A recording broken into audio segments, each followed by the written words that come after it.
नमस्कार दोस्तों। हमारा अगला टॉपिक है विश्व स्वास्थ्य संगठन WHO।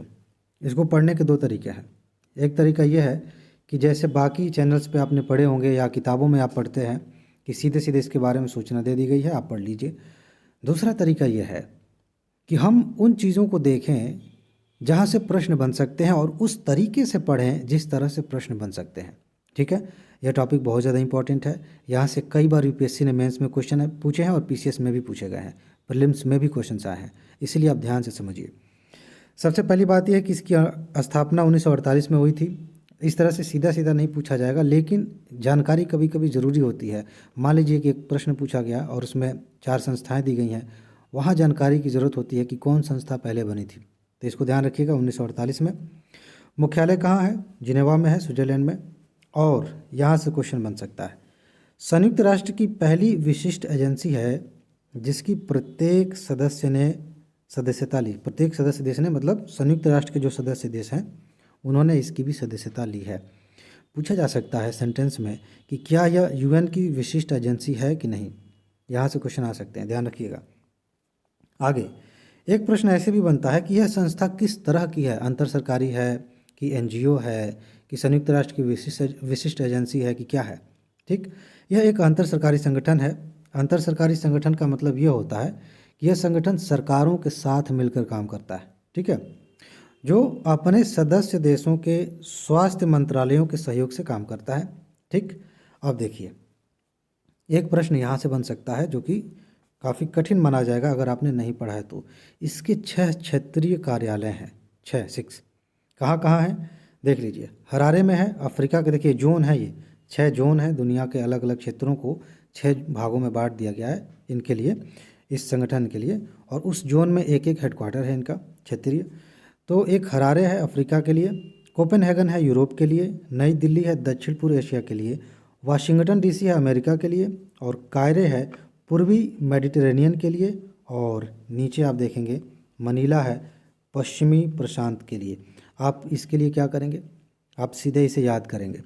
जो पीडीएफ आपको मिलने वाली है, मैं सोच रहा हूँ कि उसे इंग्लिश में भी ट्रांसलेट किया जाए। ठीक है, ताकि आप में से बहुत सारे दोस्त अंग्रेजी में भी तैयारी कर रहे हैं, उन्हें भी कोई दिक्कत ना हो, आसानी से तैयारी हो सके। आप क्या करिए, जब पीडीएफ मिले ये वाला हिस्सा अच्छे से रट जाइए, यहाँ से क्वेश्चन आ सकते हैं। आगे इस संगठन के बारे में थोड़ा और अंदर जाएंगे ना, तो इसके अंदर 2 निकाय हैं जो बहुत ही निर्णायक हैं, बहुत ही महत्वपूर्ण हैं। यहाँ से क्वेश्चन पूछा जा सकता है, जिसमें से एक है विश्व स्वास्थ्य सभा। अब देखिए कि विश्व स्वास्थ्य सभा क्या है, इसका काम क्या है, ये समझ लेंगे तो काफ़ी काम आएगा। क्वेश्चन आ सकता है यहाँ से। इसमें जो है प्रत्येक सदस्य देश के प्रतिनिधि शामिल होते हैं। ध्यान रखिएगा, जो विश्व स्वास्थ्य सभा है उसमें हर सदस्य देश के प्रतिनिधि होते हैं और एक सदस्य देश अधिकतम 3 प्रतिनिधि यहाँ पे भेज सकता है। पूछा जा सकता है ये 3 की जगह 1, 2 कुछ भी हो सकता है। आगे WHO की नीतियों का निर्धारण करना, बजट की समीक्षा करना और उनका अनुमोदन करना। सामान्य तौर पर ऐसा प्रश्न अगर बन जाए कि विश्व स्वास्थ्य सभा का क्या काम है, या फिर इसके संदर्भ में निम्नलिखित कथनों पर विचार कीजिए और उसमें से एक कथन हो कि यह WHO की नीतियों का निर्धारण करता है और बजट की समीक्षा करता है और उसका अनुमोदन भी करता है। अगर नहीं पता है तो लगेगा कि अरे कुछ ज़्यादा हो गया। ध्यान रखिएगा, यहाँ से क्वेश्चन आ सकता है। इसी के बारे में थोड़ा और समझिए।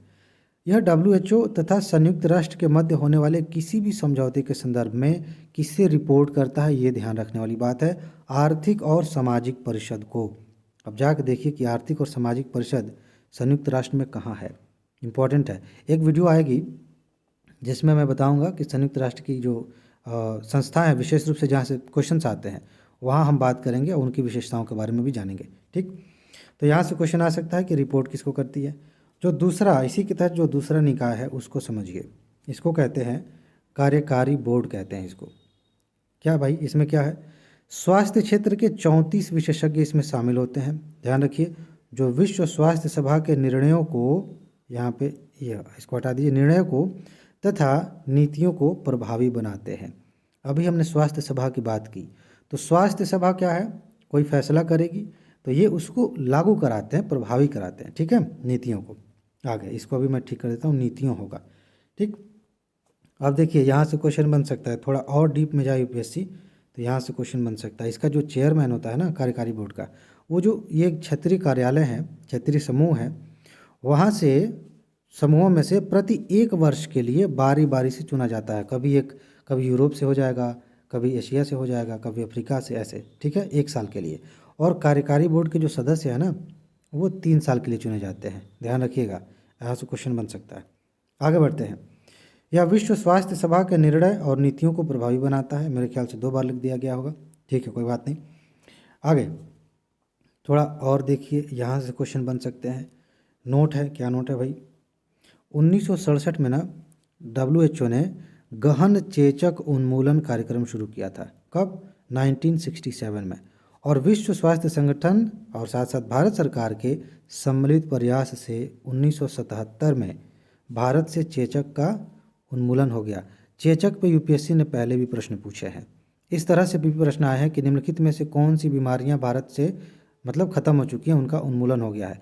इस तरह के टॉपिक को अच्छे से तैयार करिएगा, क्योंकि कोरोना महामारी के कारण जो स्वास्थ्य क्षेत्र है ना, प्रीलिम्स और मेंस के लिए इम्पॉर्टेंट हो गया है। ठीक, आगे देखिए, यहाँ से भी क्वेश्चन आए हैं, बहुत ज़्यादा इम्पॉर्टेंट है।